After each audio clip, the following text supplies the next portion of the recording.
You Bharat, हर वक्त सच के साथ। यू भारत के सभी दर्शकों को नवरात्रि की हार्दिक हार्दिक शुभकामनाएं।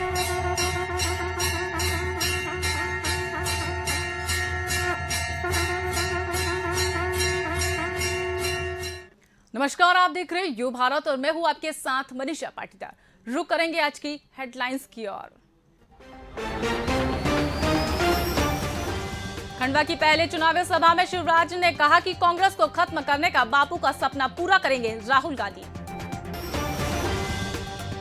खंडवा लोकसभा प्रत्याशी का सियासी ड्रामा, चौहान की समाधि पर फूट फूट कर रोए पाटिल।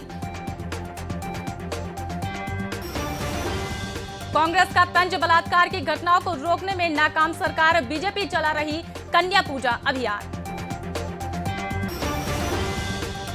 नवरात्रि को लेकर प्रशासन की गाइडलाइन जारी, नहीं हो सकेंगे बड़े आयोजन, सिर्फ पूजा होगी।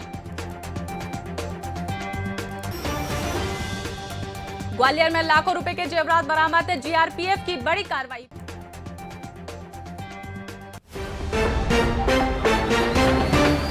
अब खबरें विस्तार से। मुख्यमंत्री शिवराज सिंह चौहान ने खंडवा में भाजपा प्रत्याशी ज्ञानेश्वर पाटिल का नामांकन दाखिल कराया। इनके बाद खंडवा के उत्कृष्ट स्कूल मैदान पर पहली चुनावी सभा को संबोधित किया। मंच से सीएम ने सीधे कांग्रेस पर कटाक्ष किया और कहा कि कांग्रेस डूबता जहाज है। मुख्यमंत्री शिवराज सिंह चौहान ने कहा, राहुल गांधी का कांग्रेस में रहने का कोई धर्म नहीं है। हम तो डूबे सनम, तुमको भी ले डूबे। राहुल कांग्रेस को डुबा कर मानेंगे। उन्होंने कहा, आजादी के बाद महात्मा गांधी ने कहा था कांग्रेस खत्म कर दो। कांग्रेस का लक्ष्य था आजादी हासिल करना, लक्ष्य पूरा हो गया, बंद कर दो। लेकिन नेहरू जी ने बात नहीं मानी। अब राहुल बाबा गांधी जी के आज्ञाकारी निकले हैं और वो कांग्रेस को खत्म करके ही मानेंगे। मुख्यमंत्री ने पाटिल की उम्मीदवारी से असंतोष फैलाने से रोकने के लिए दिवंगत पूर्व सांसद नंद कुमार सिंह चौहान के पुत्र हर्षवर्धन का ध्यान रखने की अपील की। हमारे खंडवा लोकसभा क्षेत्र में हम लोगों ने जो मांगा, हमारे सांसद जो नंदू भैया थे उन्होंने जो मांगा, हमारे यहाँ के जनप्रतिनिधि जो मांगा उन्होंने दिया। चाहे मेडिकल कॉलेज हो, चाहे हॉस्पिटल हो, चाहे रोड हो, चाहे डैम हो, जो जो मांगा वो दिया है। ज्ञानेश्वर जी बहुत योग्य और समर्पित कार्यकर्ता है। जिला पंचायत के अध्यक्ष के नाते भी उनके पास प्रशासनिक अनुभव है। पार्टी के समर्पित कार्यकर्ता और नंद कुमार सिंह चौहान जी के सहयोगी के नाते भी, साथी के नाते भी कई वर्षों तक उन्होंने काम किया है। जो हर्ष हैं, बहुत प्यारे कार्यकर्ता हैं, समर्पित है परिवार पूरा। हम सब हर्ष के साथ हैं और सब भारतीय जनता पार्टी के कार्यकर्ता मिलकर चुनाव लड़ेंगे। बुरहानपुर खंडवा लोकसभा उपचुनाव में ओबीसी वर्ग के बीजेपी उम्मीदवार ज्ञानेश्वर पाटिल पूर्व सांसद नंद कुमार सिंह चौहान की समाधि पर खूब रोए। उनके साथ पहुंचे समर्थकों ने उन्हें जैसे तैसे संभाला। नामांकन भरने के लिए बुरहानपुर से खंडवा रवाना होने के पहले पाटिल ने पूर्व मंत्री अर्चना चिटनिस के साथ माता इच्छा देवी मंदिर पहुंचकर आशीर्वाद लिया। फिर वे पूर्व सांसद चौहान के समाधि स्थल पर पहुंचे और उन्हें याद करते हुए रोने लगे। बीजेपी प्रत्याशी की भावुकता से बीजेपी कार्यकर्ता हतप्रभ हो गए। उन्होंने पाटिल को सांत्वना देते हुए संभाला। बाद में उन्होंने खंडवा जाकर मुख्यमंत्री शिवराज सिंह चौहान और बीजेपी प्रदेश अध्यक्ष वीडी शर्मा की मौजूदगी में नामांकन दाखिल किया। सबसे पहले तो मैं मेरे शीर्ष नेतृत्व को धन्यवाद दूंगा और आज भारतीय जनता पार्टी ने पुनः साबित कर दिया कि उन्होंने एक कार्यकर्ता को टिकट दिया। मुझ जैसे एक छोटे से कार्यकर्ता पर जो विश्वास किया है, उस विश्वास पर खरा उतरने का मेरी तरफ से मैं पूरा प्रयास करूंगा। कांग्रेस ने बीजेपी पर निशाना साधते हुए कहा कि जब पूरा देश कन्या पूजन में लगा था, तब बीजेपी के लोग कन्या पूजन अभियान चला रहे थे, जो केवल ड्रामा है। गुप्ता ने कहा कि प्रदेश में लगातार बलात्कार की घटनाएं हो रही है, उन्हें रोकने में नाकाम है सरकार। कांग्रेस के प्रवक्ता भूपेंद्र गुप्ता ने नरोत्तम मिश्रा के बीजेपी राष्ट्रीय कार्यकारिणी में चुने जाने पर तंज कसते हुए कहा कि उनको शिवराज पर नजर रखने के लिए रखा गया है। ये बहुत ही पाखंड करने वाली पार्टी है।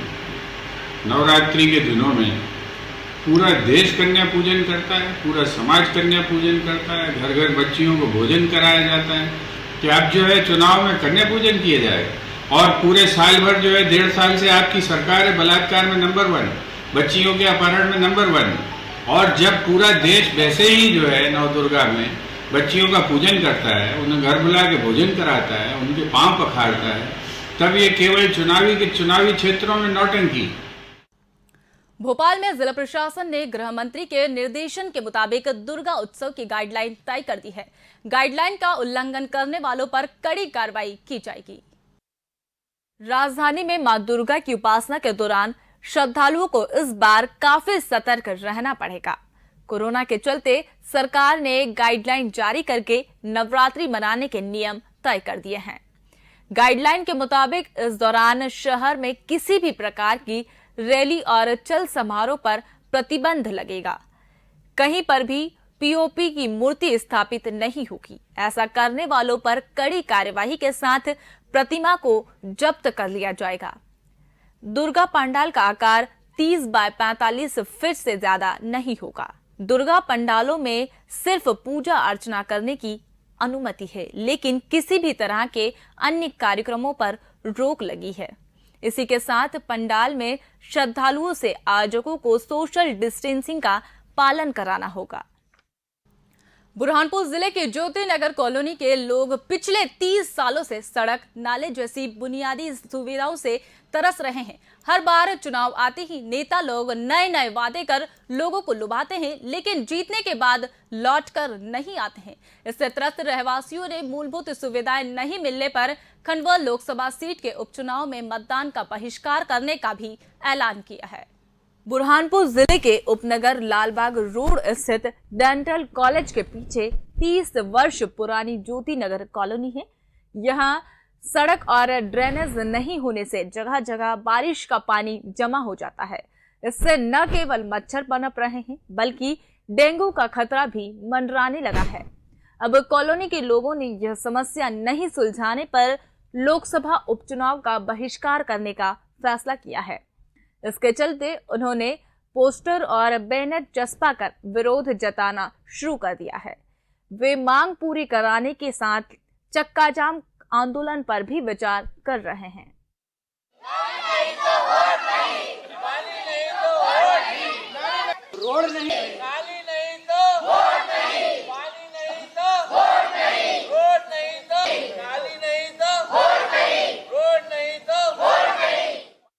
हमारे यहाँ कॉलोनी में ज्योति नगर कॉलोनी में रोड भी नहीं है, पानी भी नहीं है, नाली भी नहीं है।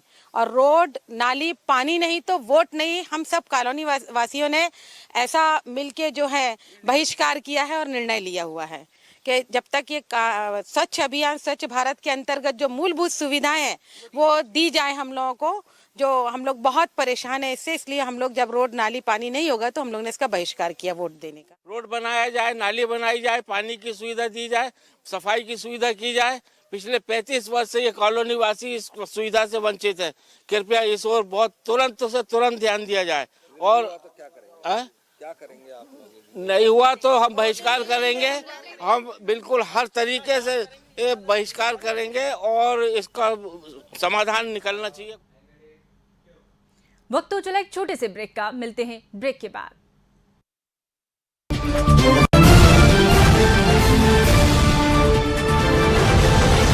हम हैं यू भारत, हर वक्त सच के साथ। यू भारत के सभी दर्शकों को नवरात्रि की हार्दिक शुभकामनाएं।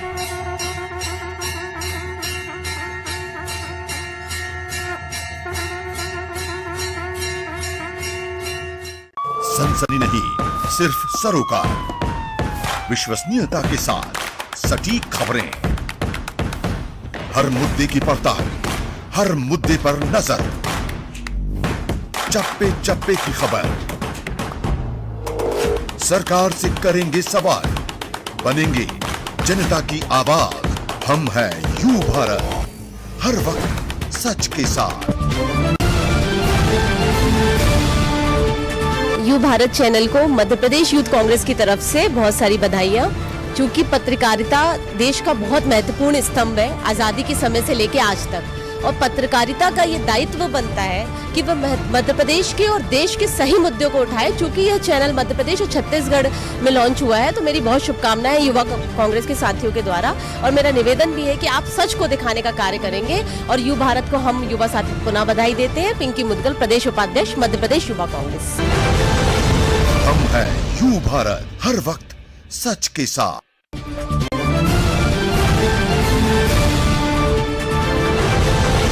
हम हैं यू भारत, हर वक्त सच के साथ। ब्रेक के बाद दोबारा स्वागत है आपका। बढ़ते हैं खबरों की ओर। बुरहानपुर में भगवान जगन्नाथ रथ यात्रा की तर्ज पर 450 साल से निकाली जा रही भगवान बालाजी की रथ यात्रा इस बार कोरोना गाइडलाइन के मुताबिक निकाली जा रही है। रथ यात्रा विजयादशमी तक चलेगी और फिर ताप्ती नदी के तट पर बालाजी का 3 दिवसीय मेला लगेगा। देश में केवल बुरहानपुर में ही 15 दिनों तक भगवान बालाजी रथ में सवार होकर अलग अलग रूपों में निकलते हैं और भक्तों को उनके दरबार पर पहुंचकर दर्शन देते हैं। इस परंपरा को कोरोना काल में भी गाइडलाइंस का पालन करते हुए निभाया जा रहा है। अब रथ यात्रा रात 8 बजे से 12 बजे तक नगर भ्रमण कर रही है और इसमें 10 लोग शामिल हो रहे हैं। भगवान बालाजी द्वितीया को घोड़े की, तृतीया को सूर्य की, चतुर्थी को चंद्रमा की, पंचमी को नाग की, षष्ठी को सिंह दार्दुन की, सप्तमी को शेर की, अष्टमी और नवमी को गरुड़ की सवारी करेंगे। 10वीं को भगवान घोड़े वाले बड़े रथ में सवार होकर शाही सवारी के रूप में दर्शन देंगे। गाइडलाइन के अंदर ये है कि कोरोना के जितने भी सोशल डिस्टेंसिंग है, उसके बाद में प्रसाद नहीं बांटना, चंदन नहीं लगाना, किसी को हार नहीं देना, ये किसी का स्पर्श ना हो, इस हिसाब से आपको गाइडलाइन दी गई है। और 10 लोगों की परमिशन दी है सिर्फ हमें। और रूट जो है वो रूट हमारे आधे रूट काट दिए, आधे रूट दिए है। समय कितना? समय 8 से 12 बजे के अंदर वापसी मंदिर पहुंचना है। ग्वालियर की रेलवे पुलिस ने 65 लाख रुपए की स्वर्ण आभूषण के साथ 2 युवकों को गिरफ्तार कर लिया है। ये युवक शताब्दी एक्सप्रेस से उत्तर प्रदेश के ललितपुर जाने वाले थे। ग्वालियर शहर के माधवगंज इलाके में रहने वाली रवि लालवानी और पवन रावत इस सोने की खेप को लेकर ललितपुर के किसी ज्वेलर्स के यहां जा रहे थे। उन्हें पूछताछ के लिए स्टेशन पर स्थित जीआरपी थाने लाया गया। दोनों युवकों ने खुद को एक ज्वेलर्स के यहाँ काम करने वाला बताया और यह आभूषण किसी दूसरे ज्वेलर्स के यहाँ से लेने की बात कर स्वीकार करी है। दरअसल जीआरपीएफ के वरिष्ठ अधिकारियों को सूचना मिली कि वे 2 युवक सोने की बड़ी खेप लेकर शताब्दी एक्सप्रेस से झांसी की ओर जाने वाले हैं। हुलिये के आधार पर पिट्टू बैग टांगे 2 युवकों को रोककर उनकी तलाश ली गई तो बैग से सोने के आभूषण मिले हैं, जिसमें सोने की चेन, नेकलेस, टॉप्स, चूड़ी, 8 पैंडल, सोने की अंगूठी, 5 ब्रेसलेट सहित दिगर सामान शामिल है। आज हमें दिनांक 6 अक्टूबर को यह सूचना प्राप्त हुई कि 2 व्यक्ति एक पिट्ठू बैग ले जाके शताब्दी एक्सप्रेस से ग्वालियर से ललितपुर जा रहे हैं और उनके पास काफ़ी बड़ी मात्रा में सोना है। उस आधार पर जब हमने अपनी टीम को रवाना किया और 2 जो हुलिया जो बताया गया था उस आधार पर उस व्यक्तियों से पूछताछ की तो वो संतोषजनक जवाब नहीं दे पाए। उन्हें थाने पर लाया गया, उनसे पूछताछ की गई, उनके बैग चेक किए गए तो लगभग 1800 ग्राम सोना उनके इस पिट्ठू बैग में एक मिला, जिसकी कीमत वर्तमान में लगभग 65 लाख होगी। ग्वालियर में रिटायर्ड पुलिस के सहायक उप निरीक्षक की पुलिस की अपराध शाखा के बापू ने ही पिटाई कर दी है। जिले के एसपी से पीड़ित घटना की जांच कराकर समुचित कार्रवाई का भरोसा दिलाया है। ग्वालियर एसपी कार्यालय में काम से पहुंचे रिटायर्ड एएसआई कमल किशोर तिवारी की किसी बात पर अपराध शाखा में पदस्थ बाबू राजीव दुबे से बहस हो गई थी। इसके चलते बाबू ने उनके साथ मारपीट कर दी। पीड़ित एएसआई का कहना है कि बाबू ने उनसे पेंशन को लेकर 10,000 रुपए की रिश्वत मांगी थी, जिसे उन्होंने देने से इनकार कर दिया था। इस वजह से बाबू ने पेंशन के लिए उन्हें 6 महीने से परेशान कर रखा था, लेकिन आरोपी बाबू ने इस आरोप को गलत बताया है। इस घटना की शिकायत एसपी तक पहुंच गई है और वे जांच के बाद समुचित कार्रवाई करने को कह रहे हैं।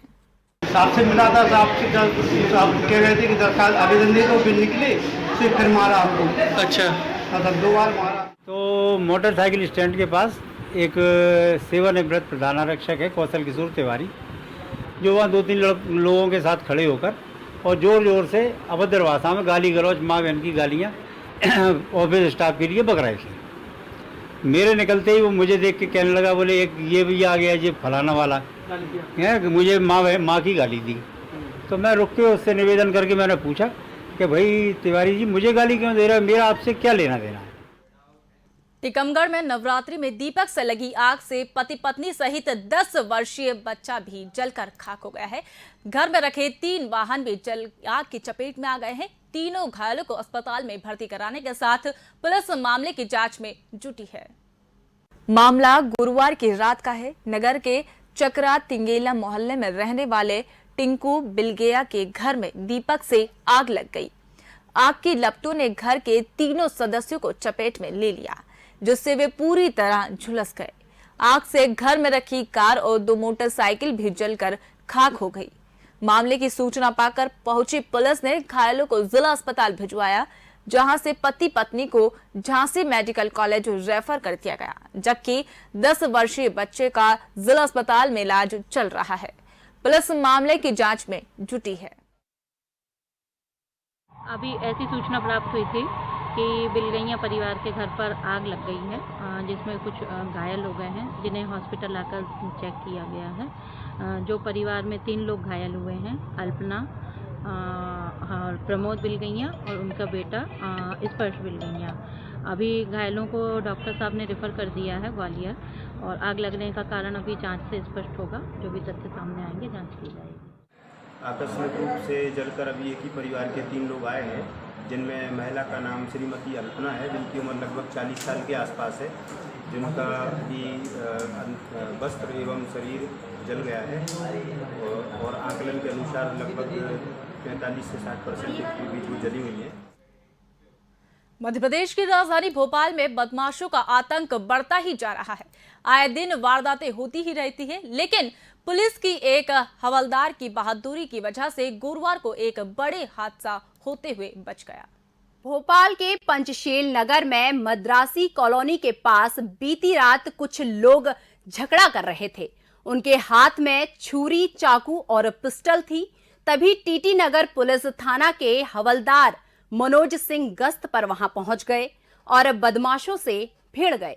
उन्होंने कुछ हथियार छीन लिए, लेकिन कुछ बदमाश हथियार लेकर भाग गए।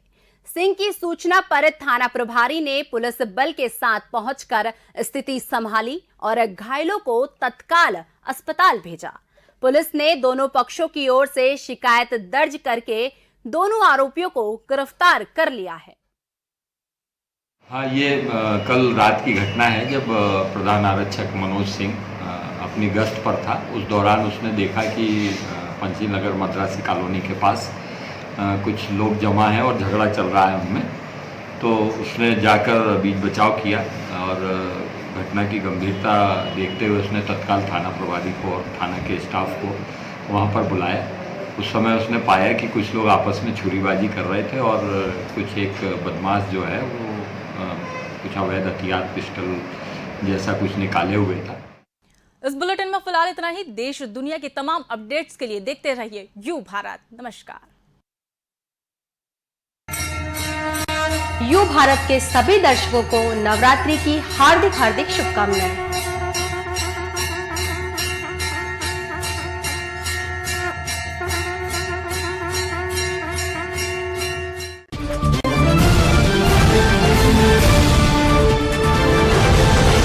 हम हैं यू भारत, हर वक्त सच के साथ।